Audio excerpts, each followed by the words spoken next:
Story 1. The Basement That Wasn't on the Blueprint. Allegedly based on a real account. When my wife and I bought our first home, we thought we had found the perfect place. It was in a quiet suburb just outside of Columbus, Ohio. The kind of neighborhood where every driveway had 2 cars, every porch had a flag, and every neighbor waved the first week you moved in. Nothing about it felt strange. The house itself was built in 1982, 2 stories, vinyl siding, finished kitchen, unfinished basement.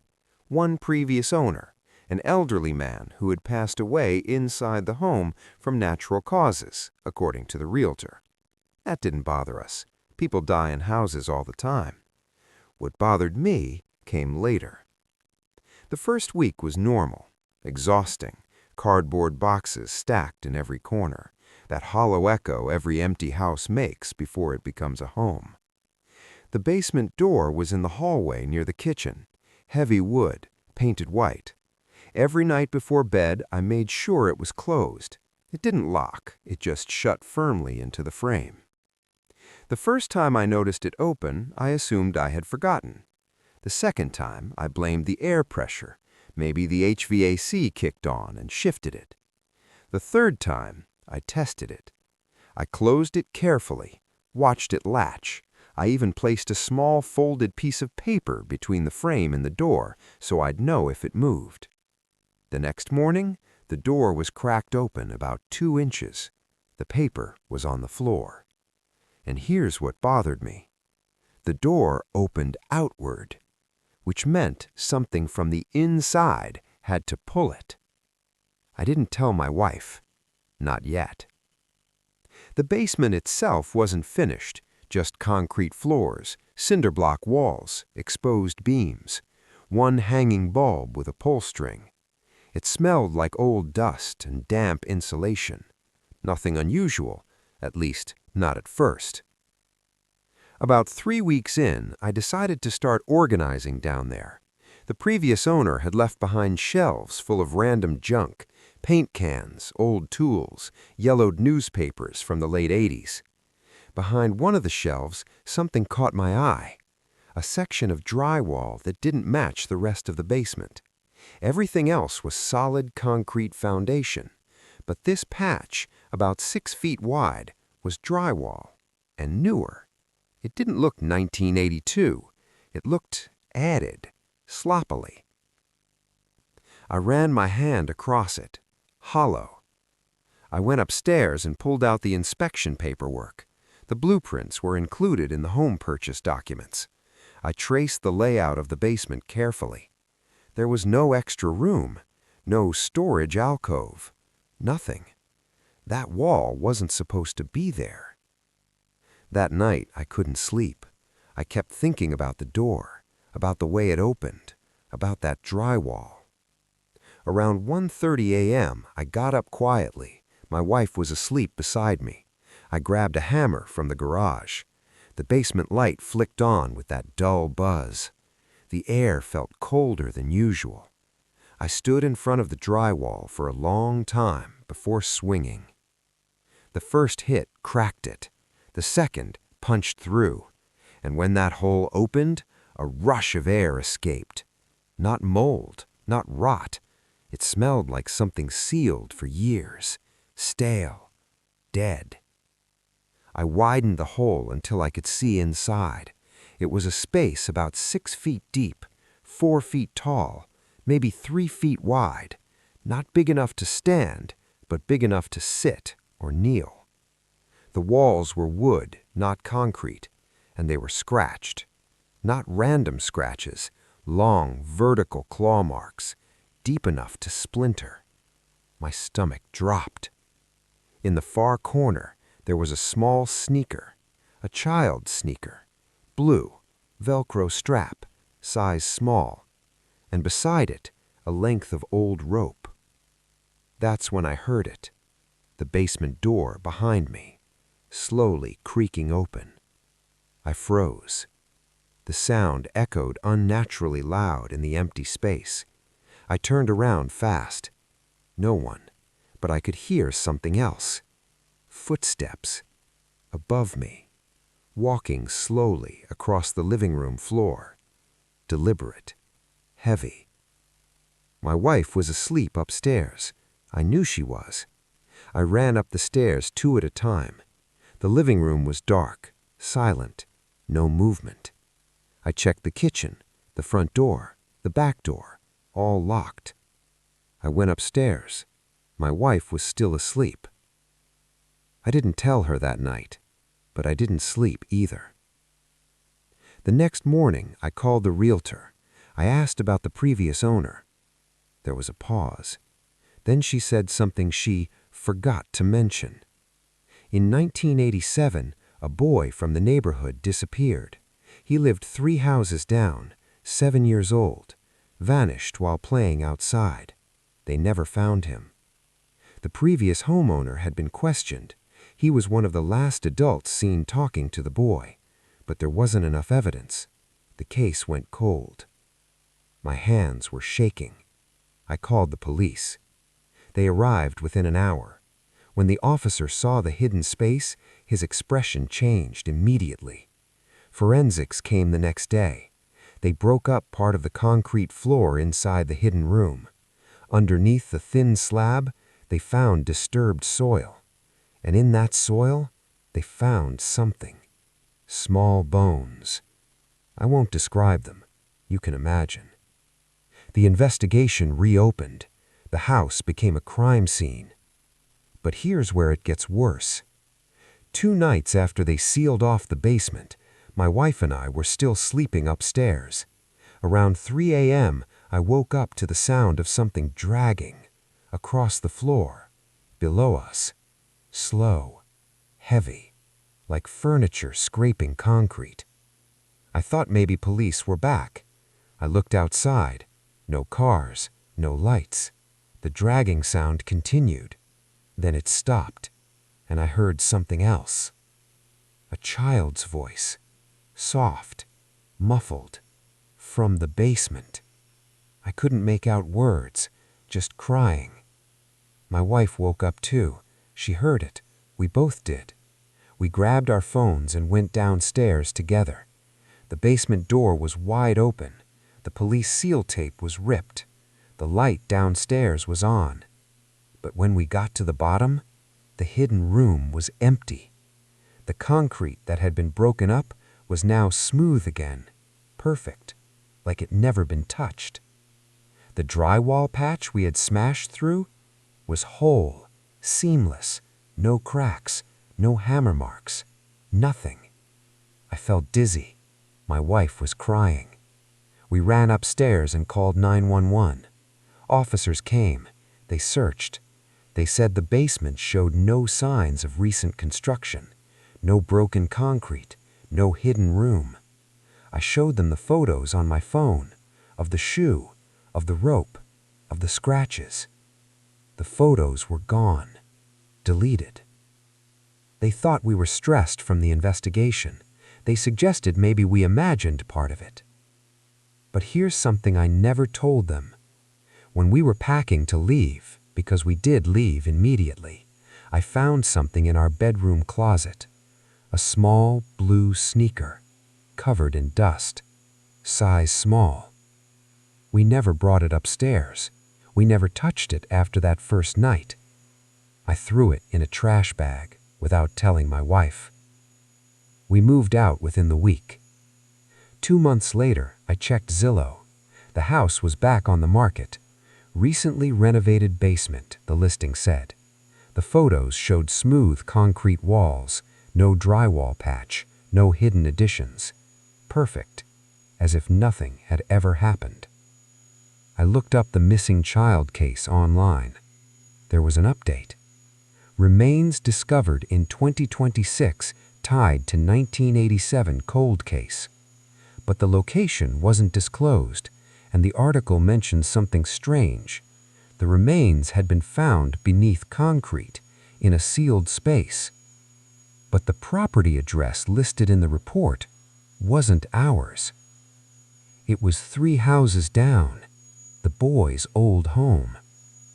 I felt cold reading that, because that means one of two things.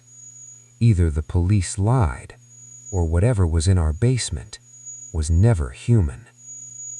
I still dream about that room, about the scratching on the walls. Sometimes in the dream, I'm inside it, and I can hear footsteps above me, slow, heavy, and someone whispering from the other side of the wood. Stay quiet. When I wake up, I always hear something, for just a second. A door, opening slowly. Story 2. We weren't the only ones with a key. Allegedly based on a real account. My wife and I moved to northern Arizona in the spring of 2023. We had just left Los Angeles after 10 years of apartment living. We wanted space, silence, a yard, somewhere we could finally breathe. The house we found was outside of Flagstaff, tucked between tall pines and long dirt roads that barely showed up on Google Maps. It wasn't isolated enough to feel dangerous, but it wasn't close enough to neighbors to feel safe either. That should have been the first red flag. The property had been sitting on the market for almost 8 months. The price had dropped 3 times. When I asked the realtor why, she just said, "The previous owner relocated unexpectedly." I didn't ask more questions. We were too excited. The house was single-story, 3 bedrooms, wooden deck out back, basement storage, crawl space, smart lock on the front door. The previous owner left behind a few things: old patio furniture, a broken ladder in the shed, and a box of miscellaneous keys in the kitchen junk drawer. I remember holding those keys. There were at least 12, all different shapes and ages. I asked the realtor about them. She shrugged. Probably spares. That night, after moving in, I replaced the smart lock code. I made sure it was reset completely. New code, just for us. The first week was peaceful. Too peaceful. No traffic noise, no sirens, just wind through trees. Then, on the 8th night, I woke up at exactly 2:17 a.m. I don't know why I noticed the time, but I did. The hallway light was on. We always turned it off before bed. I nudged my wife. "Did you get up?" She was half asleep. "No." I got out of bed and walked into the hallway. The light switch was flipped up. I turned it off. As I turned back toward the bedroom, I heard something subtle, a click, like a door closing softly, from the direction of the living room. I grabbed my phone and walked out. The front door was shut, locked. The smart lock screen was dark. No alerts, no notifications. Everything looked normal. I told myself I imagined it, but the next morning something was different. The kitchen drawer with the spare keys was open, wide open. I clearly remembered closing it. I counted the keys. There were 11, not 12. One was missing. I told myself I must have miscounted before. That night, I set up a small indoor security camera in the living room facing the front door, just to ease my mind. At 2:17 a.m., my phone buzzed. Motion detected. I opened the app immediately. The hallway light turned on by itself, slowly, like someone physically flipped the switch. I watched in silence. The camera picked up movement near the front door. The doorknob turned, slowly, and the door opened. No forced entry, no breaking, just unlocked. A man stepped inside. He wore dark clothes, a baseball cap pulled low, gloves. Then he closed the door quietly behind him. Then he stood there, not moving, just listening. I couldn't breathe. My wife was asleep beside me. The man walked into the kitchen. He opened the junk drawer. He reached inside. Then he paused. He looked directly at the camera and smiled. He walked out the back door. The footage cut out for 3 seconds. When it came back, the door was closed. I checked the smart lock history. No record of the door being unlocked. No alert. Nothing. We called the police. They came, reviewed the footage. One officer asked if the previous owner had copies of the keys. I remembered the box, the missing key. The realtor contacted the former owner. He denied having any extra keys, said he turned over everything. But something felt wrong. The police suggested we change the physical locks, so I did, all of them. Front door, back door, side garage door. Brand new deadbolts, brand new keys. I threw away the old key box. The next 3 nights were quiet. Then on the 4th night, at exactly 2:17 a.m., my phone buzzed again. Motion detected.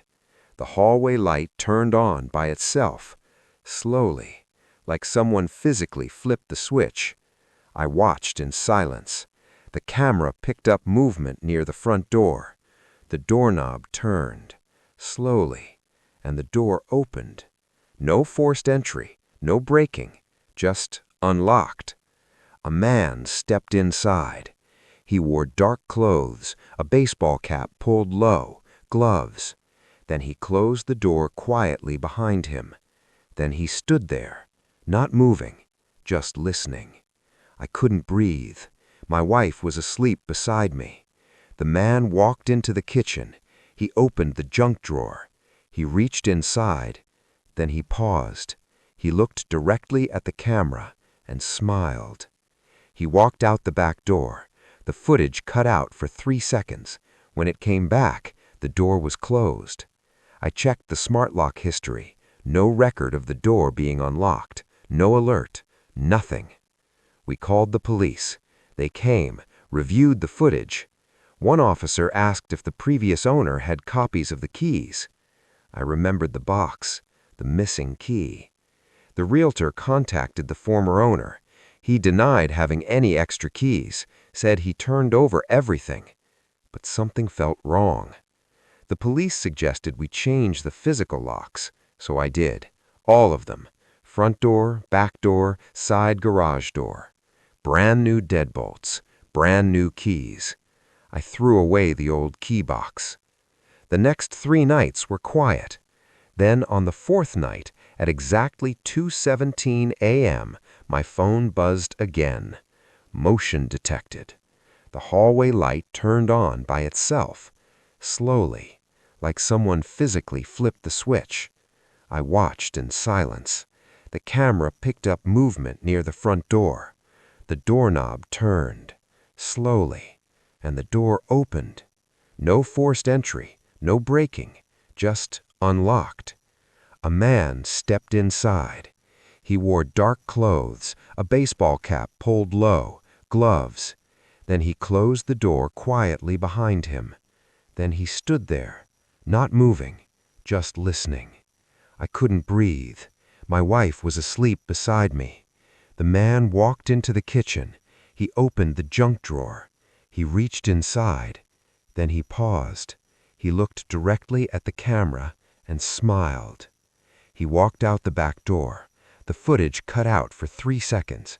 When it came back, the door was closed. I checked the smart lock history. No record of the door being unlocked. No alert. Nothing. We called the police. They came, reviewed the footage. One officer asked if the previous owner had copies of the keys. I remembered the box, the missing key. The realtor contacted the former owner. He denied having any extra keys, said he turned over everything. But something felt wrong. The police suggested we change the physical locks, so I did. All of them. Front door, back door, side garage door. Brand new deadbolts, brand new keys. I threw away the old key box. The next 3 nights were quiet. Then on the 4th night, at exactly 2:17 a.m., my phone buzzed again. Motion detected. The hallway light turned on by itself, slowly, like someone physically flipped the switch. I watched in silence. The camera picked up movement near the front door. The doorknob turned, slowly, and the door opened. No forced entry, no breaking, just unlocked. A man stepped inside. He wore dark clothes, a baseball cap pulled low, gloves. Then he closed the door quietly behind him. Then he stood there, not moving, just listening. I couldn't breathe. My wife was asleep beside me. The man walked into the kitchen. He opened the junk drawer. He reached inside. Then he paused. He looked directly at the camera and smiled. He walked out the back door. The footage cut out for 3 seconds. When it came back, the door was closed. I checked the smart lock history. No record of the door being unlocked. No alert. Nothing. We called the police. They came, reviewed the footage. One officer asked if the previous owner had copies of the keys. I remembered the box, the missing key. The realtor contacted the former owner. He denied having any extra keys, said he turned over everything. But something felt wrong. The police suggested we change the physical locks, so I did, all of them. Front door, back door, side garage door. Brand new deadbolts, brand new keys. I threw away the old key box. The next 3 nights were quiet. Then on the 4th night, at exactly 2:17 a.m., my phone... Story 3. The house was already occupied. Allegedly based on a real account. My name isn't important. What matters is the house. In late 2022, my fiancé and I bought a small farmhouse outside of Des Moines, Iowa. It wasn't old enough to be historic, but it wasn't new enough to feel clean. Built in 1974. 2 bedrooms, 1 bathroom, wide open field behind it, no close neighbors. The previous owners had moved out quickly. According to the listing, they were relocating for work. The price was low, suspiciously low, but the inspection came back clean. No structural issues, no mold, no foundation cracks, nothing obvious. We moved in during October. The air smelled like dry leaves and cold dirt. At first, everything felt normal, except for one thing, the attic access. It was in the hallway's ceiling, a simple square panel with a pull cord. The inspector had checked it already, said it was empty, just insulation and beams. Still, something about it bothered me. The cord swayed sometimes, even when the air was still. I told myself it was nothing. On our 3rd night, I woke to a faint tapping sound above us. Soft, rhythmic, like fingers drumming on wood. I nudged my fiancé. "Do you hear that?" He listened. Silence. "It's probably squirrels," he said. Maybe it was, but squirrels don't tap in patterns. This sounded deliberate. 3 taps. Pause. 2 taps. Pause. 3 taps. The next morning, I pulled down the attic panel. The air that came down was stale, cold. I climbed up halfway and shined my flashlight around. Insulation, beams, dust, nothing else. I closed it, told myself I was being paranoid. Then, things started moving. Small things. My toothbrush once appeared on the kitchen counter. A framed photo from our bedroom was turned face down. The bathroom mirror had fingerprints on it that were too large to be mine. My fiancé insisted I was overthinking, until he saw it too. We came home from grocery shopping one evening. The front door was locked, deadbolt engaged, but the kitchen light was on. We both stared at it. "I turned that off," he said. We walked inside slowly. Nothing looked disturbed, except the dining table. 2 chairs had been pulled out, facing each other, like someone had been sitting there, waiting. We searched the house, closets, basement crawl space, bathroom, empty. That night, we set up motion sensors, cheap ones, one in the hallway, one in the living room, one pointing at the attic hatch. At 3:12 a.m., the hallway sensor triggered. My phone buzzed. We both sat up in bed. I opened the live feed. The hallway was empty, but the attic cord was swinging, slowly, back and forth. I felt my chest tighten. My fiancé grabbed a baseball bat. We stepped into the hallway together. The attic panel was slightly open, just enough to create a thin black line. We stood there for a long time, neither of us speaking. Finally, he reached up and pulled it completely. Dust fell. The attic was silent. He climbed up first, shined the flashlight around. "Nothing," he whispered. Then he froze. "What?" I asked. "There's something up here." I climbed behind him. At the far corner of the attic, in the insulation, was an impression, a long, indented shape, like someone had been lying there, recently. The insulation was compressed, still warm. I touched it. It wasn't cold like the rest. My fiancé slowly scanned the beam above it with the flashlight, and that's when we saw it. Scratched into the wood, over and over, the same word, stay, carved dozens of times, different depths, different angles, like it had been written in panic or warning. We called the police. They searched the attic thoroughly, found nothing, no footprints, no belongings, no signs of forced entry. The officer suggested maybe a previous owner's kid had been playing up there. But the indentation was fresh. We both knew it. After that, I couldn't sleep. Every small noise made my heart race. Then, one afternoon, while my fiancé was at work, I heard something that changed everything. A cough above me. Not tapping, not scratching. A cough. Human. I stood frozen in the kitchen. It came again, from the attic, dry, weak, like someone trying to suppress it. I ran outside immediately and called 911. Police arrived within minutes. They went up with guns drawn. This time they found something. Hidden between 2 beams, behind insulation, was a small crawl space, not part of the original design. Inside, they found blankets, empty food wrappers, water bottles, and a bucket. Someone had been living there, watching us. For how long, we'll never know. But here's what still haunts me.